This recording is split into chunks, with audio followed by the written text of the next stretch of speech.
नमस्कार दोस्तों, आप सभी को अंतर्राष्ट्रीय योग दिवस की हार्दिक शुभकामनाएं। आज हम लोग योग के बारे में कुछ महत्वपूर्ण बातों को जानेंगे। भारत में योगाभ्यास की परंपरा तकरीबन 5000 साल पुरानी है। योग को शरीर और आत्मा के बीच सामंजस्य का अद्भुत विज्ञान माना जाता है। पहला अंतर्राष्ट्रीय योग दिवस 21 जून 2015 में पूरे विश्व में मनाया गया था।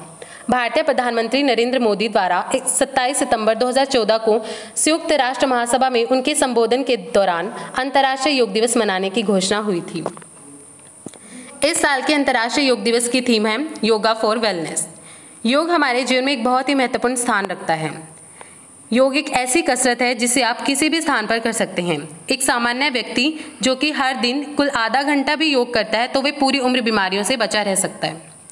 योग शब्द का शाब्दिक अर्थ जुड़ना या मिलना होता है, लेकिन यह बहुत विस्तृत विज्ञान है क्योंकि इसके सभी कर्म और क्रियाएं मनुष्य को शारीरिक और आत्मिक रूप से पूर्ण योगी बनाती हैं। यही वो दिन है जब उत्तरी गोलार्ध में साल का सबसे लंबा दिन होता है। इस दिन सूर्य जल्दी उगता है और सबसे देर में सूर्यास्त होता है। इसके साथ ही हम लोग योग हमारे आत्मबल को बढ़ाने वाली योग के माध्यम से पूरी तरह स्वस्थ हुई निवेदिता के बारे में जानेंगे। यह कहानी योग गुरु निवेदिता जोशी की है, जिनको 15 साल की उम्र में स्लिप डिस्क के कारण व्हीलचेयर पर आना पड़ा। उन्होंने बहुत जगह से अपना इलाज कराया, लेकिन कहीं से भी उन्हें सेटिस्फैक्टरी रिजल्ट्स बिल्कुल नहीं मिल रहे थे। वो बिल्कुल नाउम्मीद परेशान हो गई थी भी, अब तो मैं ठीक हो ही नहीं सकती। लेकिन उनके पिता ने अपने मित्र के कहने पर एक प्रख्यात योग गुरु BKS आयंगर के पास गए। फिर वहाँ पर योग केंद्र में उनका इलाज चला।